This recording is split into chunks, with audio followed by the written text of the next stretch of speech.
here we are before the start line. We're at the start line, but quite often what got us to that start line, the word stress or extra stress or chronic low-grade stress, whatever it was.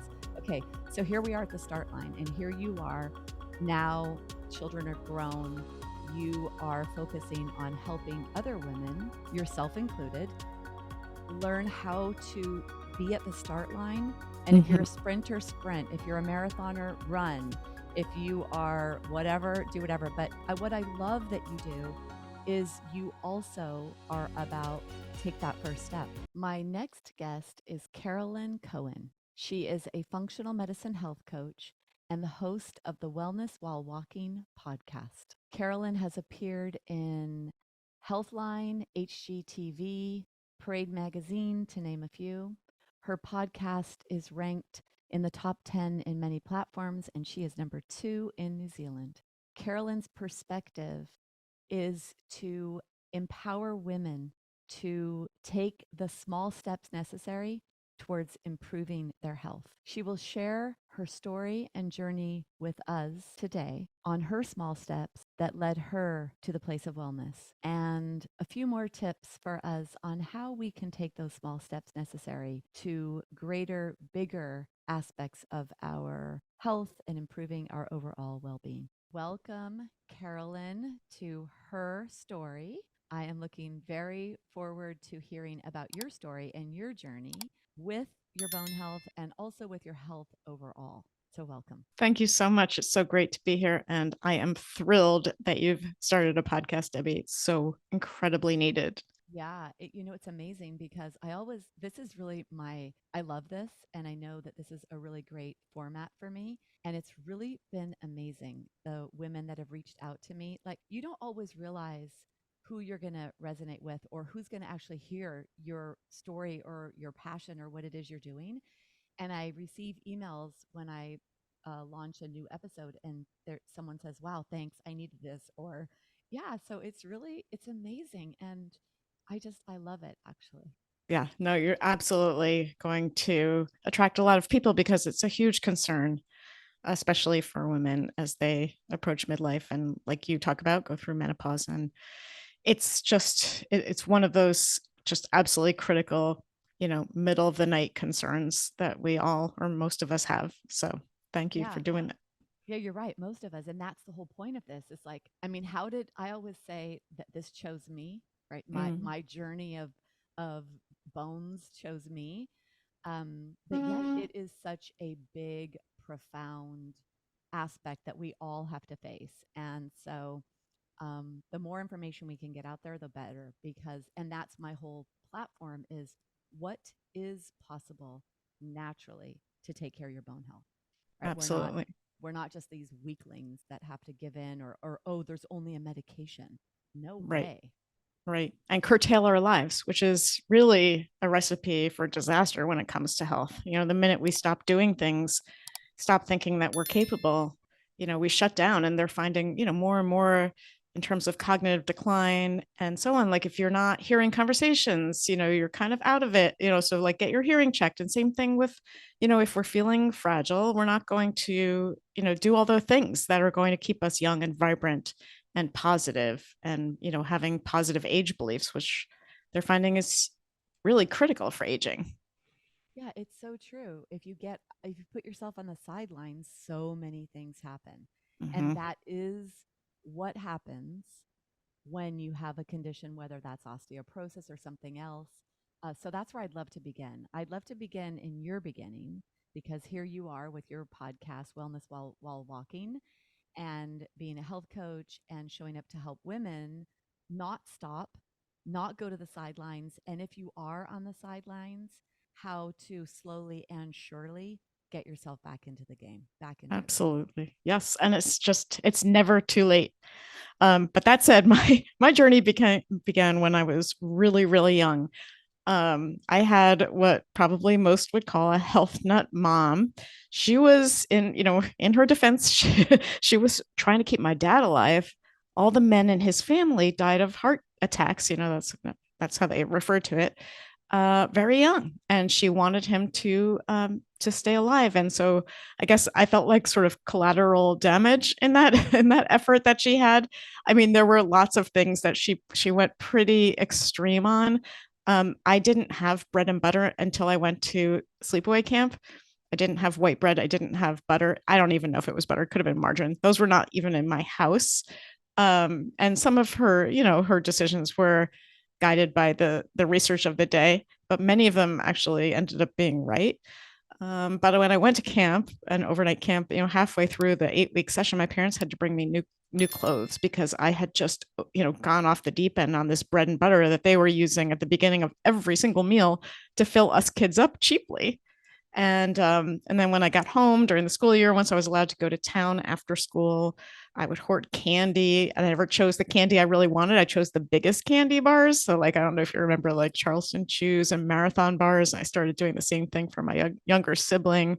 So we were really restricted, and I totally rebelled. I also didn't believe in any of the stuff she was doing because all my friends who were having all this stuff in their house and eating it all the time looked perfectly fine to me. In fact, they looked great, and they were, top athletes and everything. I didn't believe any of what was happening. And I really just, when I had my own, autonomy and agency, I totally rejected all of that. And I did battle my weight up and down. There were times when I dieted, but I had no concerns about health whatsoever. So none of that had rubbed off on me. Like when I was a young adult, I would, after work, I had no money. I was living in New York City on a very small salary. So like, my entertainment was sort of like Ben and Jerry's, and I did that with my 6-foot tall roommate who was able to absorb a pint of Ben and Jerry's every night. And I was not. So then I was unhappy on top of it. I probably was being pretty negatively affected by what I was eating. And I really didn't put anything together. There was nothing, there was no learning whatsoever, I guess is how you'd say it. And I guess it was all good. It was all fine. I was successful in my work, and I had met a man who I married, and we had a kid. And we moved to the suburbs. And so I was commuting in with this child, and I was doing this corporate, demanding corporate job I had been doing in many more hours a week than I ended up doing it when I had this little baby who was in daycare, and it was only open so many hours. And so I basically ended up, cutting my working time by a third or so. And I was super stressed because, it's really hard to get done all those things you had been doing when you're suddenly not working as many hours. I ended up with really bad GI issues, and I got a diagnosis of IBS, irritable bowel syndrome. And I was recommended, I'm really grateful for this doctor because he did recommend a mild medication. I don't get headaches that often, but this medication gave me headaches. But he also told me I needed to change a few things I was doing. And those recommendations would be different now because at the time, they didn't really understand the impact of especially of gluten. That was something that was just coming into the research. It's super interesting to follow kind of the history of gluten intolerance, gluten issues, celiac in this country. But that's probably a good chat for another day. But this doctor, he asked me to kind of increase my fiber, which I wasn't getting a lot of because I was eating a lot of processed and convenience foods. And he said to move more. And that was probably to keep my, bowel movements and digestions, more regular. I didn't really even ask him why. I just remember those two things. So I did start adding in some foods that had fiber. Not going to lie, some of those were pretty processed foods with probably not the best sources of fiber. And then on the movement front, I really didn't want to spend any less time than I already had with my new baby. So I started walking a lot more with her in the stroller at first anyway. And I really did start to feel better. And I did notice that. And, it was kind of surprising to me because it wasn't like I wasn't back to the gym, which I had done a stint of a few years. My husband's kind of a gym rat. So I had kind of kept up with him when we were courting. And so I didn't go back to spending a few hours at the gym, and I didn't really start to make more elaborate meals. I just did these few little things, and I really did start to feel better. So I really wasn't a health nut at that point, or health focused, I guess you would say. And I definitely didn't want, as I was having kids, I definitely didn't want to do that super restrictive thing that I had done. I ended up having 4 kids. And if like we have some pictures and my kids are like, oh my God, we used to have this, like they don't really remember. I mean, we had still had a ton of processed foods in the pantry.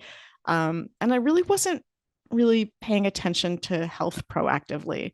There were a couple of them had some sleep issues and so on. But then I did sort of get hit over the head a little bit when they were having severe allergic reactions brought on by food, but also some environmental ones. And then a couple of them started having chronic ear infections, and we were on antibiotics all the time. And then there was a lot of GI distress after that. And then a couple of them got diagnosed as they got older with ADHD. And then at that point, I was like, okay, hold on here. Maybe there really is a very strong connection between what we do and our health. And, that was kind of a big step for me, because not only was I just, proceeding along, I had a chip on my shoulder about, trying to be healthy just because of where I had come from. Right. And, by the way, at that point, and still today, my dad was alive, and I was like, all right, maybe mom was onto something. And I started digging in, and I started reading, and I became a lot more knowledgeable. In fact, I lived in Boston at the time, and I had, state of the art medical care available to me. One of my favorite physicians was a professor at Harvard Medical School, but I started reading these books, available at my local bookseller, and not really fringe, but also not widely known. And I remember asking her if I could get a certain test that's now very, very common, called the C-reactive protein test. And that is one of the key ways that we can measure the level of inflammation in the body. And I'd gotten this, like list of tests you should ask your doctor for. And this was a Harvard professor, and she had never heard of it. And I thought, oh, wow, we are really on our own. I mean, sure, if we're going to the emergency room and we absolutely, need surgery and we need medicine and so on, but to kind of move the needle between what, a physician would say, I'm a middle-aged woman at that point with, good health. Well, great, but I didn't feel necessarily, perfect. And certainly my kids weren't doing that well.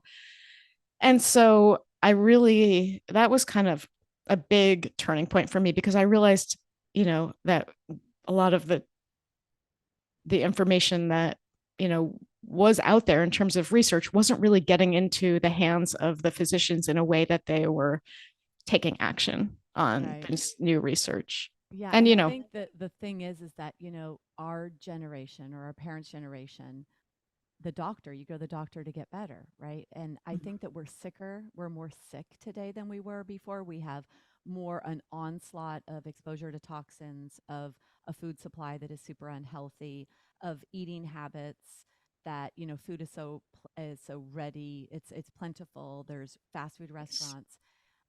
So yeah, there's that. But the thing is for acute care, for short-term surgery, for acute illness, conventional medicine is fantastic and medications are necessary. But most of what we're talking about is lifestyle diseases.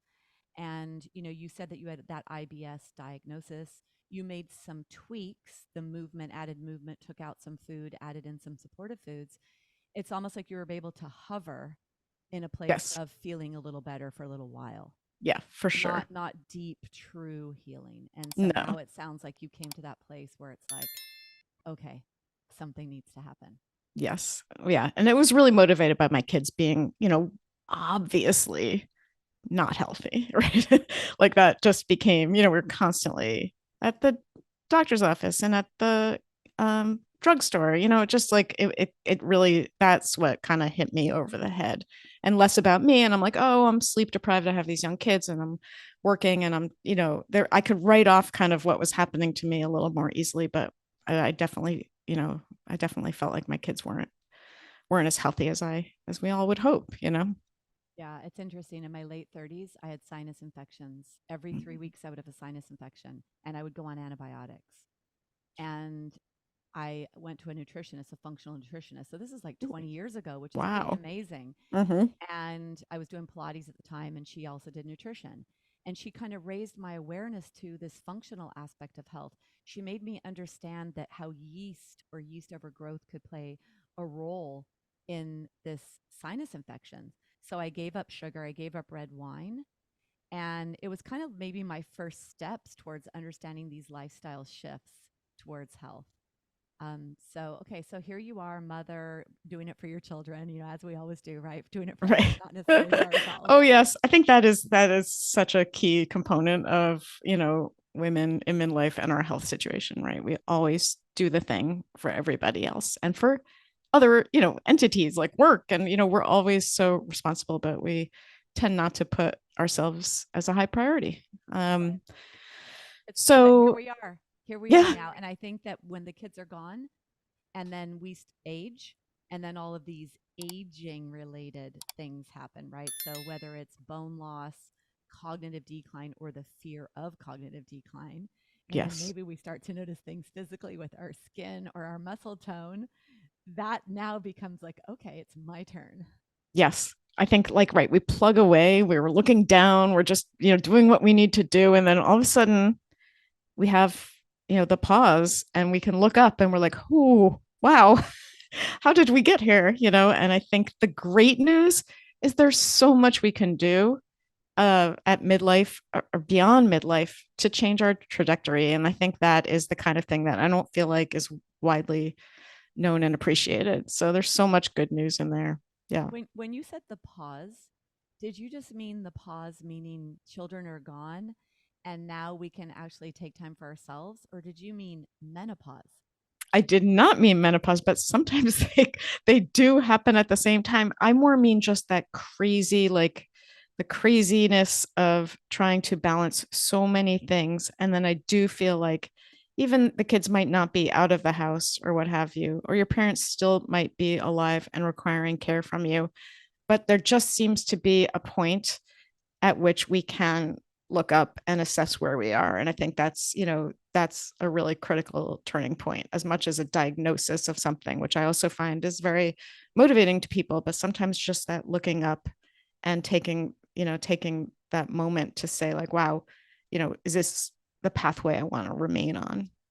Okay, that's super interesting because that pause, call it menopause, call it looking up from life situations. Let's say that that could then become the start line for you taking care of you. And then as a functional health coach, running functional labs, as a yoga therapist, understanding the mental emotional layer and how the mind is the root cause of all disease. People say gut is, I say mind. Right. Um, it's what came before that. It's what was the catalyst that got you to that place, whether it was life situations like raising children or taking care of aging parents or being in a career where you worked a lot or a lot of grief in your life. Mm-hmm. There typically is some kind of big stressor. And it might even be being a child of alcoholic parents or Mm-hmm. having a lot of trauma in your life. I find when the women that I work with, because I do osteoporosis work or help women with bone loss, reverse their bone loss, reverse their osteoporosis. And I find that there's the stress component really kind of got us there. So here we are before the start line. We're at the start line, but quite often what got us to that start line, the word stress or Mm-hmm. extra stress or chronic low grade stress, whatever it was.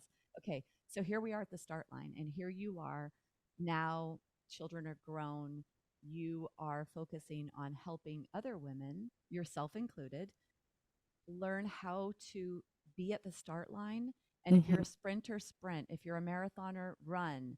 If you are whatever, do whatever. But what I love that you do is you also are about take that first step. And it could be walking or it could be slow and steady wins the race. So just Mm-hmm. a little bit about your approach, your perspective, and what you found in the women you work with and the women you speak to. Right. Well, like I said, my first taste was sort of, from the GI doctor, and I was so grateful. And, if he had said reduce stress, I wouldn't really have known what to do. But walking, walking is a really good way to reduce stress. And so I think that played into some of my healing.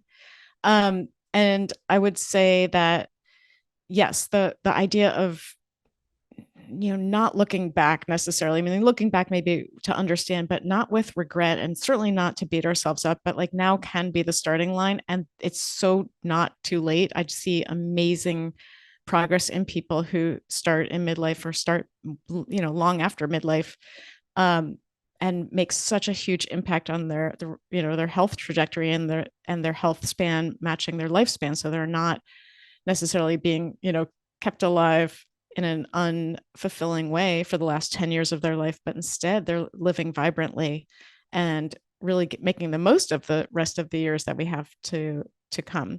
So I noticed the small step power. And then I did the same thing with my kids. Like I said, they were old, a couple of them were older, and they really did, they had already gotten used to kind of our lifestyle. So I found that even small steps for them were helpful. And I've always loved to add things in first before I take things away when I'm working with anybody. And they were a great model for that, because I sort of added in a bunch of things. Like we just had different habits in terms of if they were starving before dinner, I had already cut up vegetables and like some hummus or at the time. And this is just to show you like how there's no need for perfection.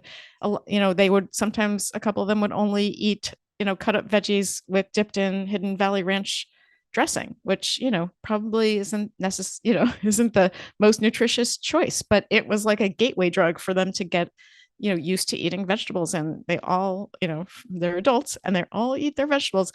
And I do think, taking small steps with them also made me realize. And then along the way, like we lived in Boston, like I said, I had learned about something called health coaching. And there was this premier health coaching program. It was based in New York City, and it was one weekend a month for a year. And I was like, had 4 kids. My husband had a global job. He was often not around. And I was just no way I could disappear one weekend a month to New York City. But it became the silver lining when he changed jobs and we had to move to the New York metro area. And I was like, okay, now I'm doing it. So I became a health coach, and I did a lot of work in the community and always had a few clients along the way. And I don't know, do the math, 13 or more years ago, that's added up to like a lot of people that I have come into contact with. And so I really noticed that people's first tendency often was to come to me, and this very, client directed when I work with somebody, and they would want to do something that sounded to me like it was 180-degree shift from where they were. And a lot of times that happens when we see something on TV, we read something, we read a book, we have a friend who's found success doing X or whatever, and for us it's a huge leap. And I'm not saying that taking a big step in one direction towards a goal isn't ever successful, but there are often hurdles. And then I found time and time again that everything would be going along perfectly, and the minute it didn't go perfectly, it was over. And I'll just give you an example of somebody that I worked with recently, and they wanted to try intermittent fasting, but they were coming off of like a lifestyle where they were eating a lot of snacks and smaller meals, like that whole idea of eating 6 small meals to keep your blood sugar balanced. And they had bought into that because they had found a lot of dysregulation of their blood sugar and their energy levels so common, right? Like you eat breakfast and then like at 10 o'clock in the morning, 10:30, you're like hit a slump, hit a wall already. So this was true for her. And but she really wanted to try intermittent fasting. She had seen somebody speak, I think on YouTube.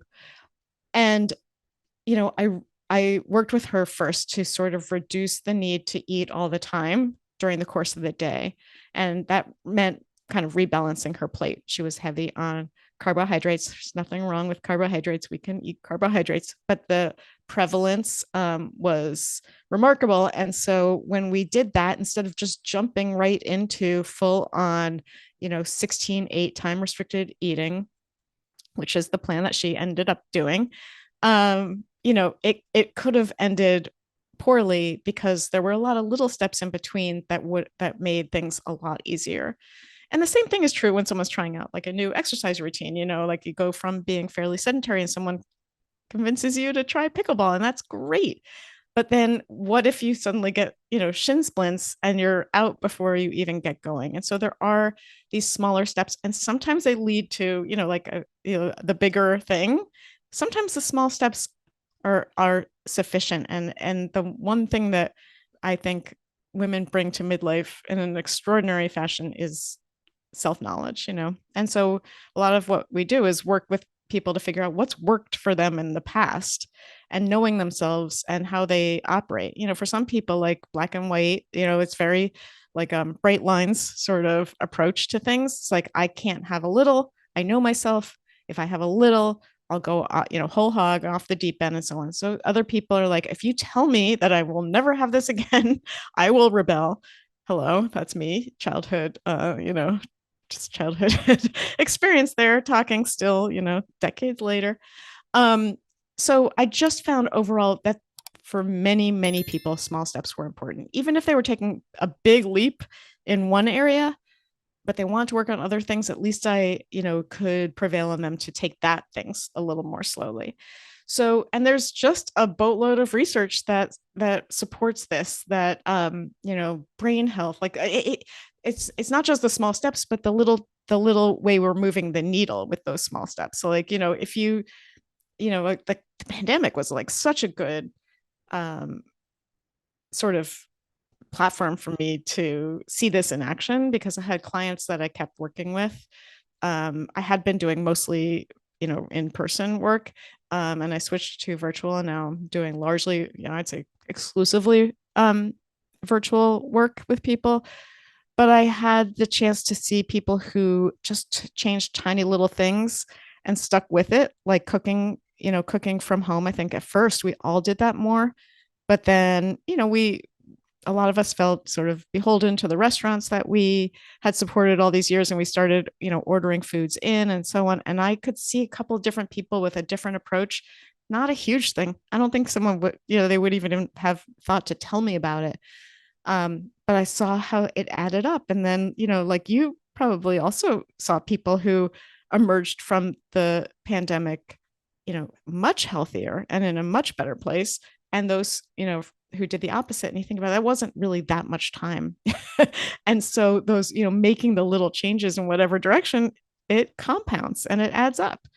And and the other, great thing about thinking small, is that even the small dents in whatever we're trying to change makes a big help. So like brain health, it goes up with losing a little bit of extra weight if we're carrying extra weight around. Like the risk of stroke decreases with small changes in blood pressure and blood sugar. Actually, you don't always have to go the whole distance. So I guess in kind of along the same lines, I did find that, walking had become super important to me ever since, I had realized its power. And by the way, like it's not fast walking that I was doing with the stroller, but just making it a regular thing. And I was always frustrated that I found people poo-pooed walking. And the thing that got me the most sad was that so many people only referred to walking as like a gateway to running. And there's so many incredible benefits of walking, which now I don't really have to say as much. But, 5 years ago, people really didn't value it. You wouldn't see any fit girls doing walking. You wouldn't see any athletes, like all kinds of athletes are using walking as part of their training regimens. You definitely didn't see that. You didn't see books about the benefits of walking. It just wasn't a thing. Like people weren't appreciating it. And if nothing else, it's literally how we became human. Like our ability to walk and be upright and carry things and see the horizon, like that's what made us who we are. So, the thought that that could be sort of diminished was just, surprising to me. So anyway, long story short, Wait, in can terms I of, just say one thing about what you yeah, just said? Because I don't want yeah, to forget this part.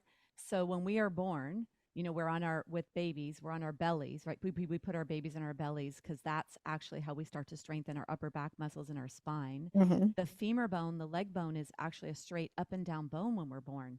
It's only once we start to weight bear, Mm. once we start to walk at the age of 1-ish, that the neck of the femur angles inward to become what it ends up being.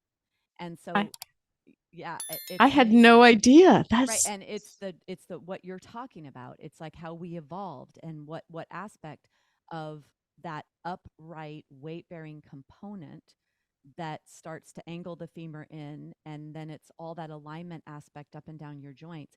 It's also now what saves us at this point when we're talking about osteoporosis or osteopenia.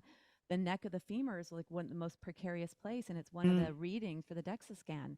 So walking, if walking is what got us into that perfect hip position, it's also what can actually help functional. I like to say functional movement is what really matters sure. with aging. It Absolutely. can be very helpful in creating the stimulation exactly where we need it to be. So, Mm. totally not to underestimate walking. Sorry to interject there, but it was just I had to get that in there with what you were talking about. Okay, proceed. No, no, no. That's really interesting. I didn't really realize that. It makes sense because one of my kids did have like a hip formation issue, and we had to have her walk quite a bit so that it would correct itself as part of her therapy. So Walking corrects hips. yes, there we Yes. go. So anyway, I just felt like I was coaching. I was seeing a number of people, but I really wanted to get the word out. There were, a few different aspects of the messages. The power that we have over our own health, um, even when we haven't paid attention for decades. The power of small steps and the power of making like those little dents in things that we think we have to eradicate or take care of 100%. Oftentimes, so many health benefits conferred by just making a dent. And so I felt like I did want to get that word out a little more beyond the people that I was working with directly. And so I figured I would start a podcast. And, I had listened to podcasts for years and years while walking because, there aren't that many opportunities in life where we can actually multitask effectively. There's a lot of switching and there's switching costs. And we think we're multitasking. We're not really doing a great job at either thing. But, assuming it's safe around us and we don't, we can focus a little bit on something other than putting one foot in front of the other. And that's not always the case, but we have to know the situations where it is okay.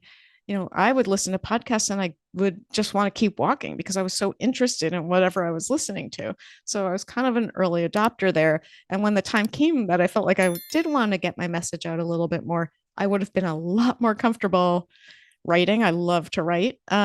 But I knew that I didn't really want people sitting any more than they were sitting already to consume my content and to, potentially learn from me. And so I felt like, oh my gosh, I have to start a podcast. Like I went kind of kicking and screaming because it wasn't something I was comfortable doing. But I felt like it was something that I could do to encourage people to take those small steps while they were literally taking steps. So the podcast is called, like you said, it's called Wellness While Walking. And it's about 30 to 40 minutes each week. And there's a beep played about halfway through to remind people to turn around if they're going out and back. My editor and I always panic that we don't want to forget the beep or people will like cross state lines and stuff and they'll never turn around. But that hasn't happened so far. And so I also loved the the title and the whole idea of using walking as just, kind of a metaphor for those small steps. And, we don't have to run. If we want to run, great. We don't have to eat 100% clean. I mean, if we want to, that's great. But like walking, being underappreciated for so long is a perfect metaphor for the kind of the little changes, just the little changes in direction that can add up over months and years and so on. So yeah, so that was I started it in 2020, and it's just been really, really rewarding because people do reach out from around the globe and say that they've been helped by the show. So that is really just the best thing that I could ever hear. Right. I hear you're number 2 in New Zealand. Happened to be that.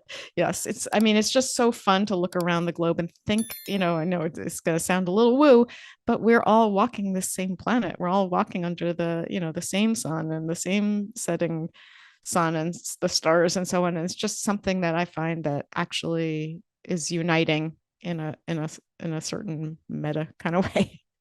Yeah, just recently I have lost probably 10 pounds with walking.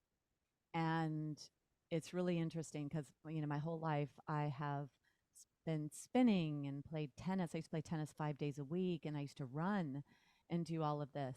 And, as we age, our joints and our bones, first of all, we need to create stimulation for stronger bones. We want stronger muscles. We want range of motion. We want the fluidity or Mhm. and even the moisture that happens in our body when we do move it. And walking is just the perfect. And so that's like physically, right? But then there's the mental, emotional. And then you're outside in the mirror neurons and what we're learning about our eyes, the retina, what it brings in Mhm. and what it means for us to be in nature and to see the gophers, the hummingbirds, to hear the birds singing, to smell the grass.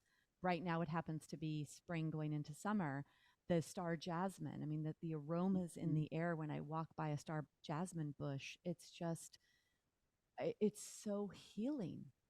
It is. And that's why it's just so incredible that we really overlooked it for so long. So like let's say, the smells or whatever, like looking at a flower in depth, you're just like, this is amazing. Look at this, just the structure of the flower, and you might pass it on your morning walk and it's closed up, and then you come back later to walk your dog and it's wide open. And just thinking about those things, the immense positive impact on our mental well-being is not to be diminished, because it's finding awe and finding wonder in things around us.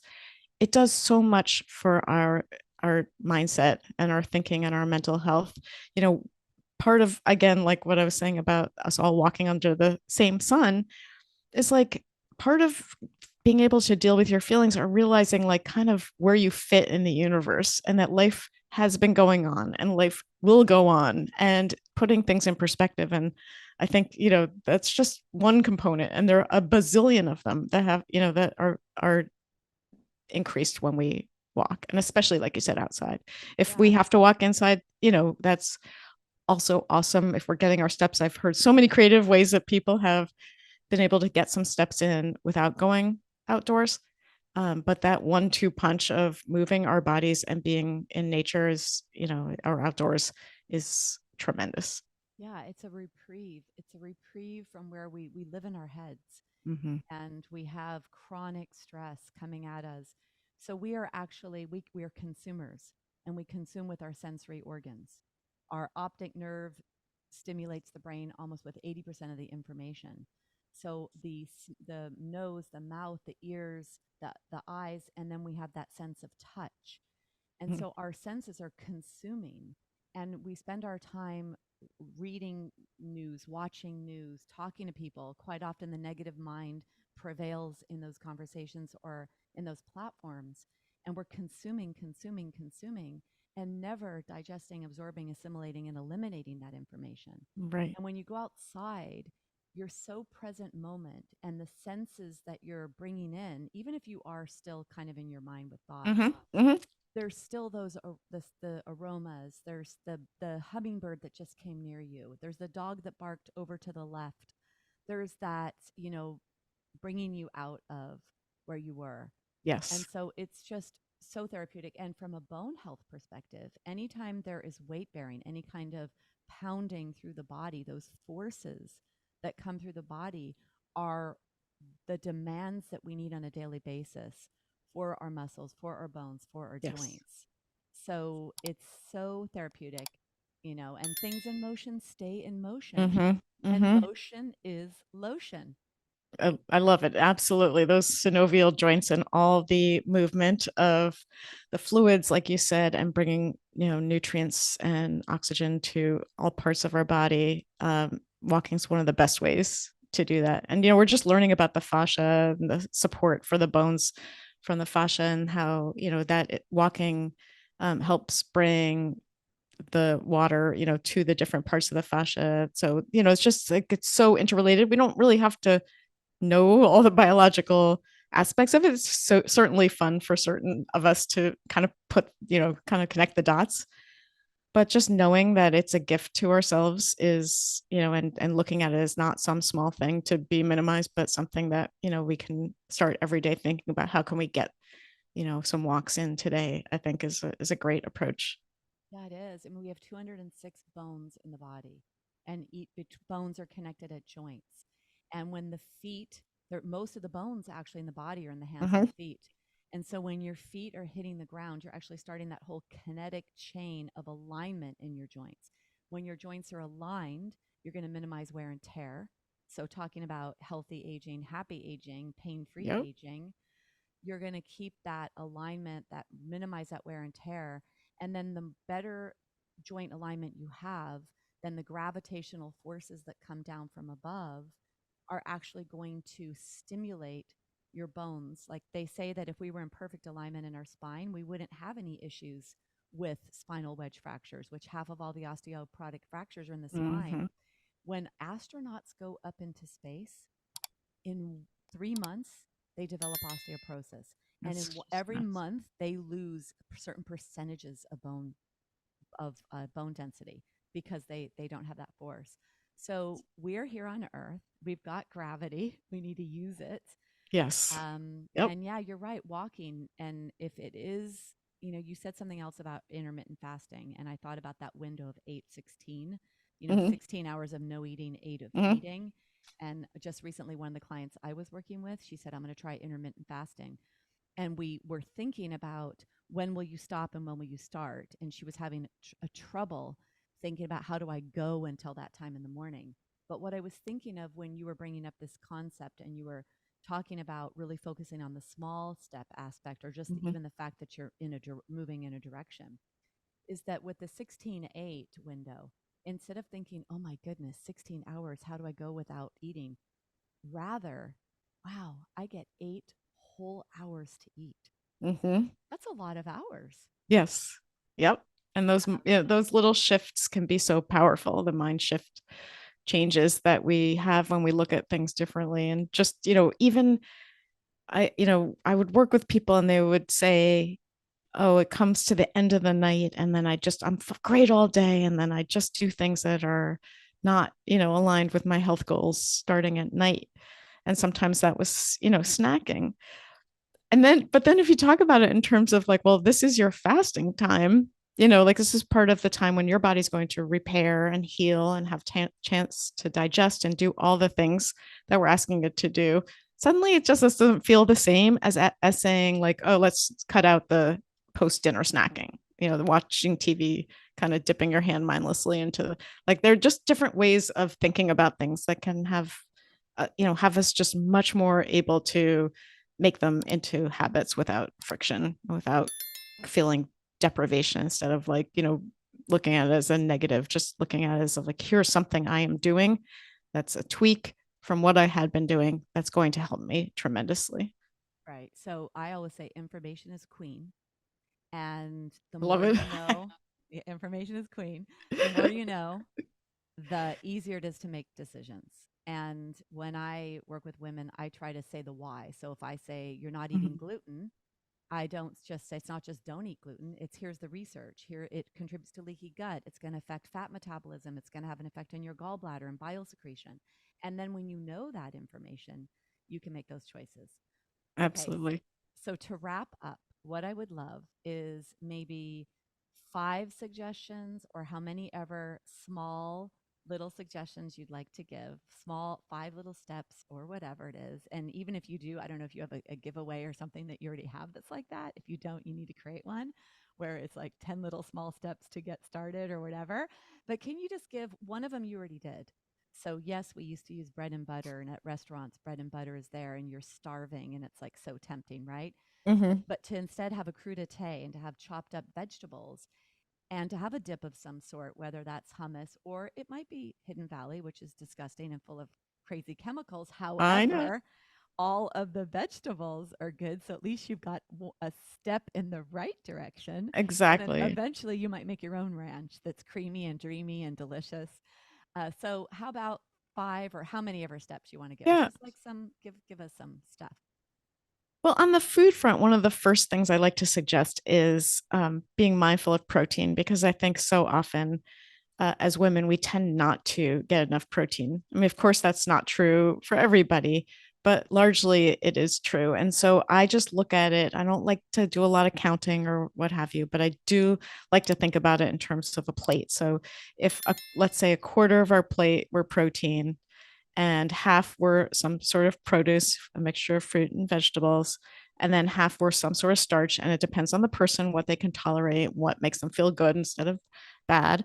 But that could be a starchy vegetable or a whole grain of some kind, depending on what they need for their own bodies. And we are all so different, and there's beauty in that as well, that we're all so different, but can make it a little frustrating when we're talking about blanket health recommendations. But I would say, starting, not just being sure to have that protein, but really literally starting with the protein, because we can really reduce cravings by getting that protein into our bodies. And if we don't give our bodies protein, especially when we're breaking our fast, whatever that is, the body keeps searching, it keeps waiting, and you experience that as hunger and cravings. And so being mindful of protein is one of the first things that I tend to work with when talking about food. Another thing that I think is great to speak about is taking some small steps towards improving our sleep hygiene. The thing about sleep is that when you wake up and you feel rested, all the other decisions that we're trying to make just go a lot better. Like, we make a boatload of decisions. Many of them we're not aware of. It's not like the decision to buy X or Y car or what vacation we're going on or what have you. These are tiny, tiny little decisions. And if we're rested, we're going to make decisions that are more in line with our goals. So I like to work with people to find something about their sleep routine that can be easily addressed, so they can start to see benefits and feel better, the next day. What's your top sleep tip? Yeah, I think like temperature, because it is so easy to control that many of us don't realize that we're waking up a lot during the night because we're getting hot, and especially women at midlife, that's an issue. And so working, maybe it involves negotiating with a partner to some degree. It's a lot easier to bundle up than it is to, shed our skin, which is sometimes feeling flaming hot. So I do like to see people trying to, reduce the temperature in their room. And certainly that isn't usually something that's incredibly onerous. It might, like I said, require a couple of conversations. But I do find that, we don't really know what wakes us up a lot of the times, but a lot of the times it can be fluctuation in body temperature. And there's a lot of research that says like somewhere around 65 degrees Fahrenheit is the ideal for many people. But, just even getting it down a couple of degrees, if it's been much warmer than that, might have, incredible benefits. That might be a Western thing too, because if you Yes. live in India or you live near the equator, you're not That's moving true. too far away from the 85. No, you're not. Degree But maybe you can temperature. have like even a cool cloth or some sort, position yourself near a window so you have cross ventilation, like a cool cloth or a wet cloth. And then having some sort of breeze pick it up can actually be pretty cooling too.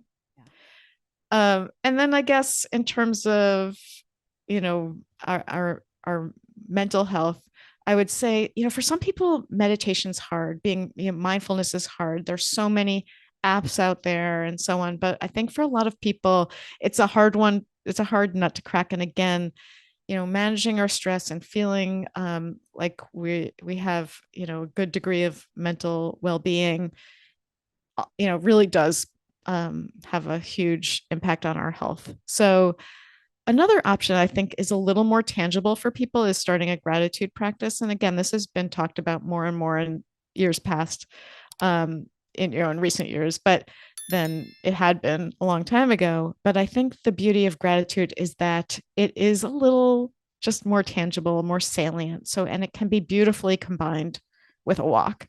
So I love that, Okay, in so terms of that's vitamin G, and I recommend high doses of vitamin G, at least love it. 3 doses before you go to sleep, 3 doses when you wake up, and then checking yourself throughout the day to constantly take more vitamin G. Mm-hmm. And I mean, it just has been shown to really improve our health and well-being. And I the very most salient story I have about that is a doctor who came on the show, a functional medicine doctor who's just a beautiful person, and she had gone through cancer as a young medical student, and just like she went kicking and screaming into gratitude, but then it ended up being like the best thing that that helped her through her treatment and her healing. And that really solidified it for me. And then there's new research out about gratitude, which is super interesting, which is thinking about it in the morning can also help us find it during the day and appreciate it. And even if we're anticipating something like, connecting with a friend for lunch, let's say, and it doesn't end up happening, a lot of the anticipatory gratitude is what actually makes our brain work better and be in a better state. So And release dopamine. It increases dopamine. yeah, even thinking about what we're expecting to be grateful for. So so I'd say that. And then on the movement front, I would say that there's a lot of research to indicate that splitting up our walks is super beneficial. I never like to say one should do this, because if our schedules are such that we need to do walking in one fell swoop, in one, or any movement in one period during the day, I'm not going to say don't do it, because it can be really important to us on so many levels. I think there's a little bit of freedom in knowing that 3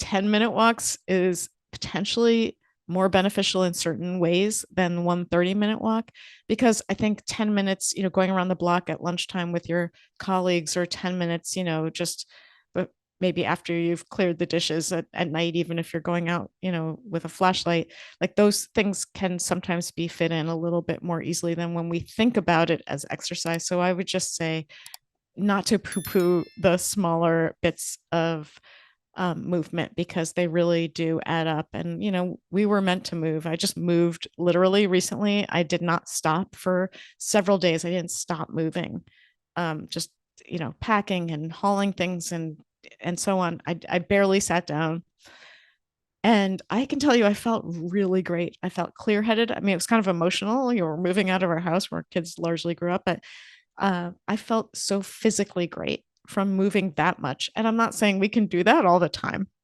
but we can try to infuse a little bit more of that into our lives and embracing it, instead of like, maybe we're the ones that pop up and offer to get everyone water, or we're close enough to the post office. It's like, okay, I can actually walk there. I don't need to hop in the car or do it on the way somewhere else in the car. Maybe I can do a dedicated trip. Like, just looking for those opportunities to move a little bit more can make a striking difference. Yeah, and when we place the value on it, then we're actually searching for it, right? If we know that this is going to be beneficial for us, and we can do it in small increments, doesn't have to be the big 1 hour. Oh, I missed my hour.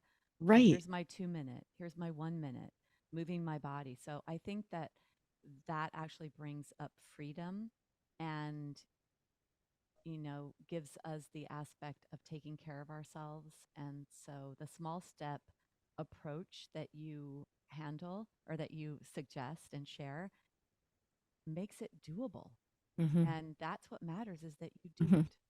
Absolutely. That is what matters. And it has to be sustainable, and something that it's not, as much as it helps us to walk on Monday and Tuesday, if we don't continue that, later in the week, it's just not going to be as powerful, obviously. So, finding something that works for us and we can do regularly. And oftentimes what happens after that is that we build on it because we feel so good.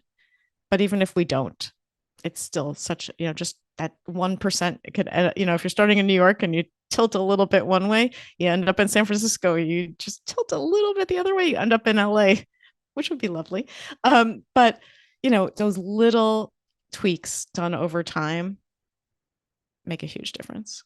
Yeah, so let's end there, because that is the message, right? Well, Carolyn, thank you so much. This has been wonderful. And thank you so much for the opportunity to speak with you and your audience. Thanks for joining us. Thank you so much for listening to Stronger Bones Lifestyle Podcast. Bone loss is not an inevitable part of aging. We don't have to just wait for it to happen. There is so much that you can do. And that is what you will learn each week on the show. Go to my website, debirobinson.com, if you want more information about what was shared in today's episode. At the bottom of this episode, in the show notes, there will be links to whatever was shared. Please subscribe to this podcast. Share this podcast with your friends, your family, or any women that you think may be interested or benefit from the information we're sharing. Please rate the podcast. And if you have any questions you'd like asked or answered, I would love to hear from you. Let's do this, ladies.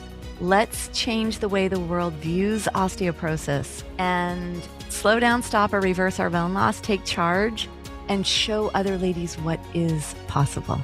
Thank you so much for joining me.